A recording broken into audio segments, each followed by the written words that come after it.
Hi friends, so today we will discuss quantum numbers.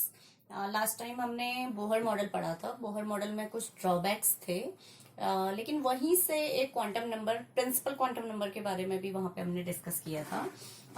As it is told in Bohr's model that electron move around the nucleus in circular path which are of fixed radius and fixed energy. ये जो circular path है उसी को stationery state कहा गया था, या energy state भी हमने कहा था, या ऑर्बिट्स भी इन्हें बोला था। और they were represented by the symbol n and n equal to 1, 2, 3, कोई भी इंटीजर आप ले सकते हैं।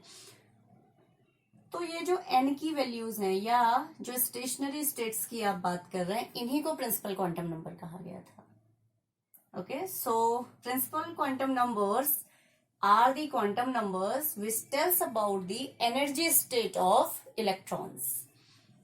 These are represented by the symbol n, which can be 1, 2, 3.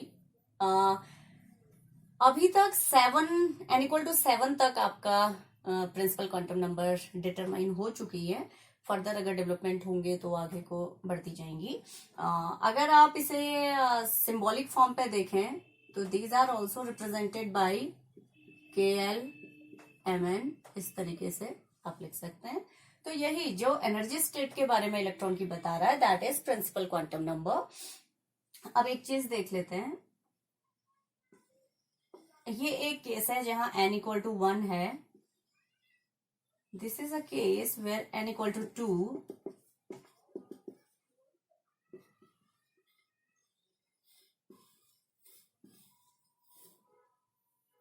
तो अगर हम न्यूक्लियस से आउटर मोस्ट सेल के इलेक्ट्रॉन की डिस्टेंस देखते हैं तो यहां से ये दिख रहा है कि जैसे जैसे n की वैल्यू बढ़ती जा रही है, as the value of n is increasing, the distance between the nucleus and outermost shell electron is also increasing. तो हम यहां से ये भी कह सकते हैं कि principal quantum number gives the idea about the size of the atom. Clearly visible है, जैसे जैसे n की वैल्यू बढ़ रही है एटम का साइज भी बढ़ रहा है। So principal quantum number energy states के बारे में बताने के साथ साथ आपका साइज ऑफ एटम के बारे में भी बताएगी।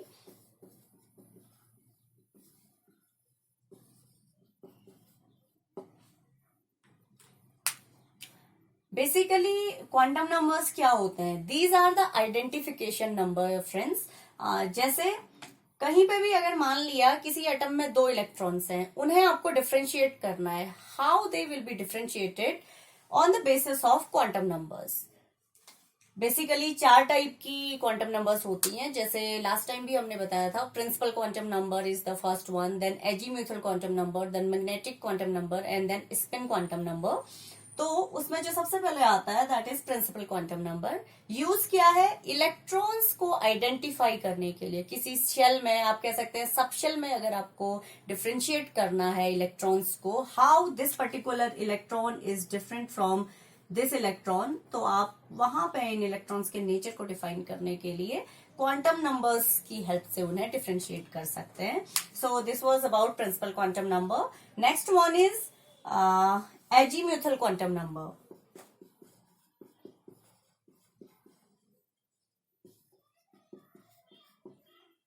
Firstly, it is represented by the symbol L and it gives the idea about the angular momentum of electron. जैसे बोर मॉडल में भी हमने एंगुलर मोमेंटम के बारे में पढ़ा था, NH/2π। तो ऑन द सेम वे ये आपका एंगुलर मोमेंटम के बारे में इंफॉर्मेशन देता है, ड्यू टू विच इसका जो नाम है, जो एजीम्यूथल क्वांटम नंबर को एंगुलर मोमेंटम क्वांटम नंबर भी कहा जाता है। इसके साथ साथ ऑर्बिटल क्वांटम नंबर भी इसे कहा जाता है and sometimes subsidiary quantum numbers भी इसे कहा जाता है।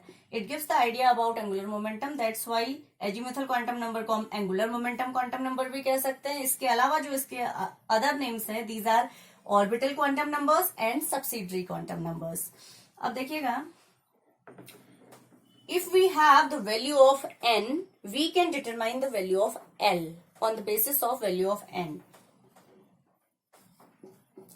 n की वैल्यू मान लिया अगर आपका 2 है, तो L की जो वैल्यू होगी वो क्या होगी, या हम देख सकते हैं for a given value of n, total possible values of L will be 0 to n-1.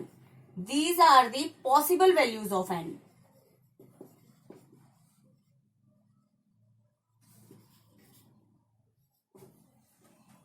तो अगर हम इसको यहां पे अप्लाई करते हैं, हमें n इक्वल टू 2 गिवन है already, so what will be the value of L for n equal to 2? L will be 0 to n-1. अगर हम यहां अप्लाई करें, it will be 0 to 2-1, that is 0 to 1.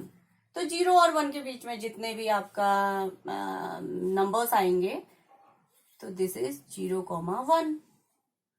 It is understood. अगर इसी तरीके से n equal to 3 given होता है, इसी को ले लेते हैं, n इक्वल टू 3 है, तो L will be 0 to 3-1. So 0 to 3-1, 2. तो 0 और 2 के बीच में जितने भी नंबर्स आएंगे वो सारे आपका L की वैल्यूज को डिनोट करेगा, 0, 1, 2. तो इसी तरीके से n की कोई भी वैल्यू अगर हमें गिवन है, तो हम इजीली डिटरमाइन कर सकते हैं कि L की क्या क्या पॉसिबल वैल्यूज हो सकती हैं. L gives the idea about shells and L gives, या azimuthal quantum number gives the idea about subshells. KLMN are shells, and जो हम 0, 1, 2 L की वैल्यू डिटरमाइन कर रहे हैं, these are subshells. As in principal quantum number, we saw that it gives the idea about the size of the atom. On the same way, azimuthal quantum number gives the idea about the shape of orbital. ये different एक topic है, shape of orbital. इसको फिर से discuss करेंगे बाद में, हर एक ऑर्बिटल का क्या शेप रहता है. तो एजीम्यूथल क्वांटम नंबर से हमें शेप ऑफ ऑर्बिटल के बारे में पता चलता है. जैसे हमने देखा कि n की वैल्यू 1 है, तो आइदर वी कैन से 1 और k. If the value is 2, it can be denoted as L also. On the same way, if the value of L is 0, 1, 2, 3, these are also given some symbols. If the value of L is 0, then it is denoted by S. L equal to 1 for P. If L equal to 2, it is denoted by the symbol D. And if L equal to 3, then it is denoted by the symbol F. If we are talking about S subcell, it means the value of L will be 0. If we are discussing L equal to 2, it means we are talking about D subcell. And जो old spectral terms थे, उसमें इन्हें इस तरीके से represent किया जाता था. S for sharp, P for principal, D for diffused, F for fundamental. तो and this gives the idea about shape of orbital. तो this is azimuthal quantum number. Other than it, after it we will discuss magnetic quantum number and spin quantum number. We need to understand that principal quantum number, Bohr जो model हमने discuss किया था वहां से इसको introduce किया गया था सबसे पहले. On the same way azimuthal quantum number को जब बोर का मॉडल फेल हो गया था, तो उसके बाद बोर सोमरफेल्ड मॉडल आया था, एडवांस मॉडल. तो वहां सबसे पहले एल को इंट्रोड्यूस किया गया था. तो after that we will come to third quantum number, that is magnetic quantum number.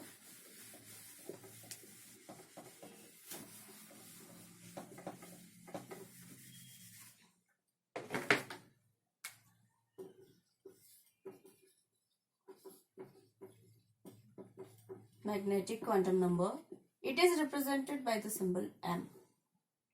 तो इसे समझते हैं। बोहर मॉडल में एक ड्रॉबैक में हमने ये भी देखा था कि जब किसी पर्टिकुलर फील्ड से, आइदर इट इज मैग्नेटिक और इलेक्ट्रिक फील्ड, इलेक्ट्रिक और मैग्नेटिक फील्ड की प्रेजेंस में अगर स्पेक्ट्रल लाइन पास हो रही है तो they were further splitting into number of lines, जिसे हमने जीमान और स्टार्क इफेक्ट कहा था। If the splitting is occurring in the presence of magnetic field, it was Zeeman effect. If the splitting of a spectral line is occurring in the presence of electric field, it was a Stark effect। तो इसको समझा पाने में Bohr fail था। तो इसके regarding I think Linde was the one who worked on it, और उन्होंने ये बताया था कि जो एनर्जी लेवल्स हैं वो पर्टिकुलर फील्ड से पास होने के बाद फर्दर सब डिवाइड हो रहे हैं, and to define those energy levels a quantum number was required, that was magnetic quantum number. जो ये स्प्लिटिंग हो रही थी मैग्नेटिक फील्ड से पास होने के बाद, तो स्टडी में ये पता चला कि ये जो एनर्जी लेवल्स हैं ये पर्टिकुलर फील्ड से पास होने के बाद फर्दर एनर्जी लेवल्स में डिवाइड हो रहे हैं। So in order to study those, a particular quantum number was required and it was known as magnetic quantum number and it is denoted by the symbol m। और ये जो magnetic quantum number है, it is completely dependent on the value of l। जो azimuthal quantum number है, secondary जो हमने quantum number पढ़ी, अगर आपके पास एजीमुथल क्वांटम नंबर की वैल्यू है, only at that condition we can determine the magnetic quantum number. तो देखते हैं। Basically it gives the idea about the space orientation. Space orientation कैसा है इलेक्ट्रॉन का, उसके बारे में ये बताता है। जैसे अगर आपकी एल की वैल्यू मान लीजिए 2 है, या for a given value of L जो पॉसिबल एम की वैल्यूज हैं, these are from -L to +L। अगर हम देख रहे हैं तो हर एक क्वांटम नंबर की एक दूसरे पर डिपेंडेंसी है। एन की वैल्यू है तभी आप एल डिटरमाइन कर सकते हैं, एल है तभी आप एम डिटरमाइन कर सकते हैं, यानी कि प्रिंसिपल क्वांटम नंबर होना चाहिए। उसी बेसिस पर एजीमुथल क्वांटम नंबर हम डिटरमाइन करेंगे। एजीमुथल क्वांटम नंबर होगा तभी हम मैग्नेटिक क्वांटम नंबर डिटरमाइन कर पाएंगे। तो for a given value of L, अगर आपको मैग्नेटिक क्वांटम नंबर निकालना है and you have the value of L, on that situation जो पॉसिबल वैल्यूज हैं एम की, मैग्नेटिक क्वांटम नंबर की जो पॉसिबल वैल्यूज हैं, these will be -L to +L। देख लेते हैं। L इक्वल टू 2 अगर हम देखें तो जो m की वैल्यूज होंगी, m विल बी -2 टू +2,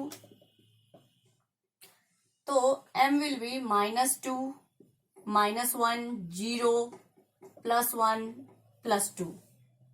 ठीक है। Yes, if L equal to 1, m will be -1, 2, +1। तो -1 से +1 के बीच जितने भी नंबर्स आते हैं वो सारे इसमें लिखे जाएंगे, -1, 0, +1। तो ये क्या इंडिकेट कर रहा है देखिएगा, इट सिंपली सिग्निफाइज दैट अगर आपका L सबसेल है, जैसे L सबसेल की बात हो रही है, इससे पता चल रहा है कि जो L सबसेल है, और 2 हम कह रहे थे D के लिए, जो अभी आपको टेबल बताई थी, L इक्वल टू 0 है तो S है, L इक्वल टू 1 है तो P है, L इक्वल टू 2 है तो उसे हम D से रिप्रेजेंट कर रहे हैं। यानी कि L इक्वल टू 2 यानी कि D सबसेल की अगर बात हो रही है, तो इससे ये क्लियर हो रहा है, जब हम स्प्लिटिंग देख रहे हैं तो इससे ये पता चल रहा है कि D subshell is further divided into 5 सब सबसेल्स। 5 सब subcells. D is further divided. On the same way, if L is equal to 1, यानी कि इसका जो सिंबल है L इक्वल टू 1 P के लिए होता है, ठीक है, यानी कि P subshell is further divided into 3 सब सबसेल्स।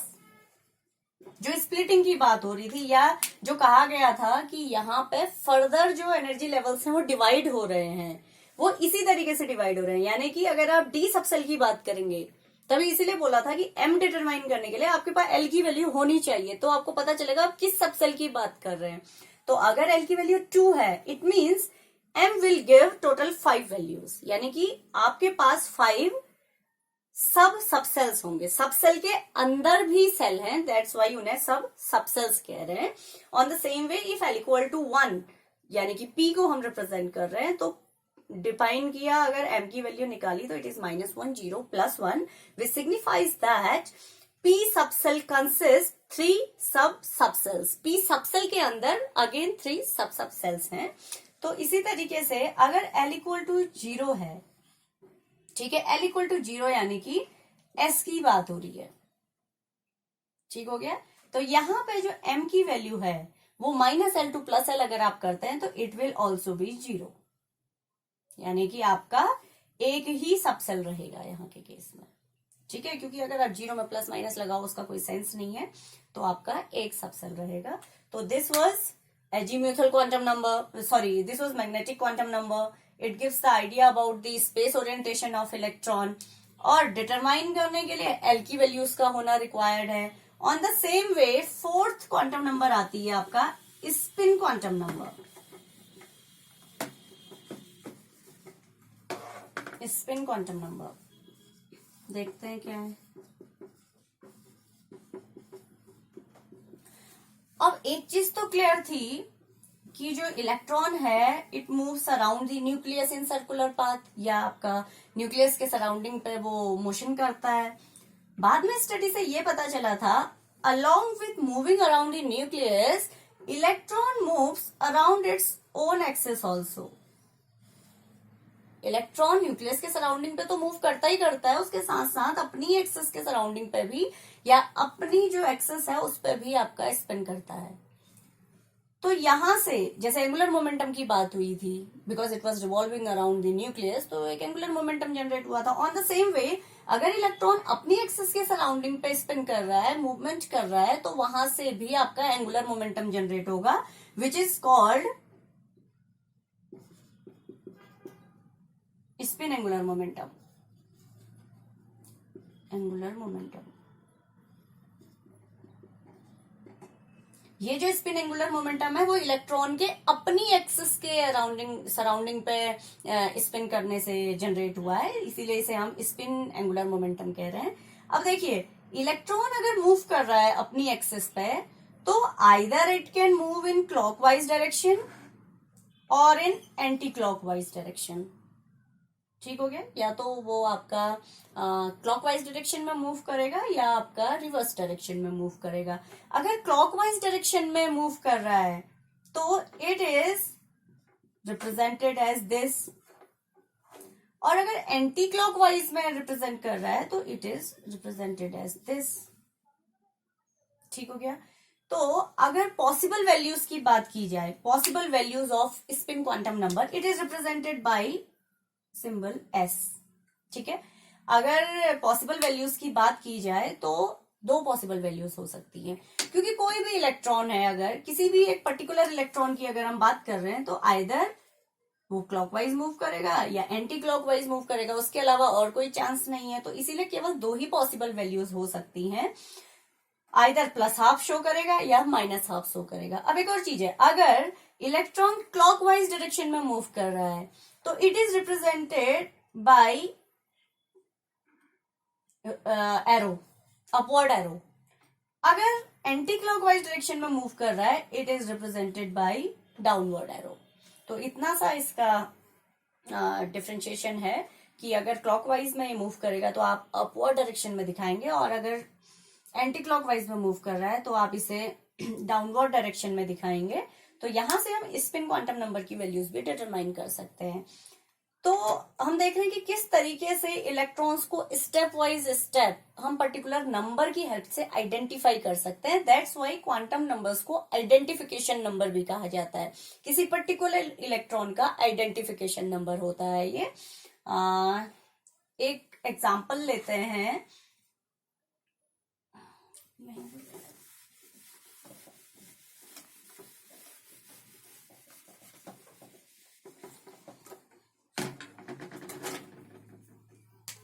मान लिया एग्जाम्पल लेके देखते हैं।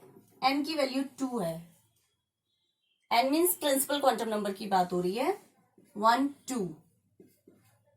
l की बात हो रही है, ठीक है, l शेल की बात हो रही है, ये शेल है।